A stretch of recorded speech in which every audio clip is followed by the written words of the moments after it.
Making your house and garden conversations bloom. Hello, language learners. Welcome back to our series on conversational English.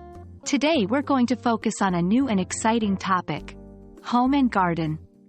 This is a theme we encounter in daily conversations, so it's very important to be comfortable with it. Whether you're chatting about your dream home, discussing your gardening activities, or comparing living spaces with friends, this video is sure to help you flourish.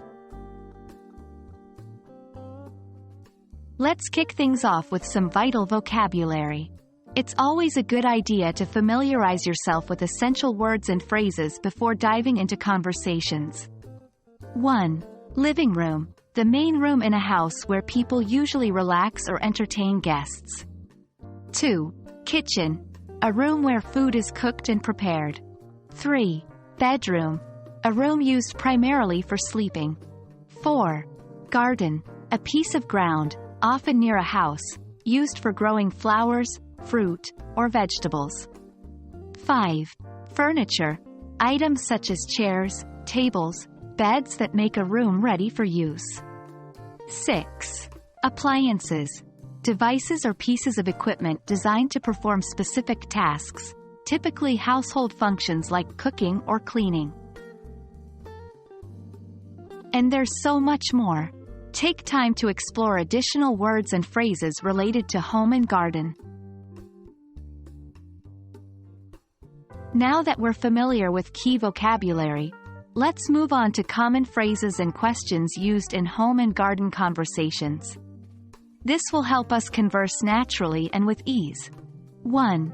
What kind of house do you live in? This question asks about the type of home someone has. 2. How many rooms does your house have? This question inquires about the size of someone's home. 3. Do you have a garden? This question asks if someone has a garden. 4. What kind of plants do you have in your garden? This question wants to know more details about someone's garden.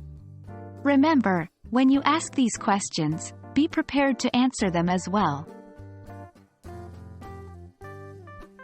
Learning by example can be incredibly beneficial. Let's check out a sample dialogue where these words and phrases might be used. Person A: What kind of house do you live in? Person B: I live in an apartment. Person A: How many rooms does your apartment have? Person B: It has 3 rooms, a living room, a bedroom, and a kitchen. Person A: Do you have a garden? Person B: No, I don't. But I have a small balcony where I keep potted plants. Remember to practice this dialogue with a partner or by yourself. It can help you become more comfortable with these phrases. That wraps up our lesson on home and garden in English conversations. By now, you should have some new vocabulary in your language toolbox and feel ready to engage in dynamic conversations about home and garden. Keep practicing, keep conversing, and remember, practice makes perfect. Until next time, happy learning!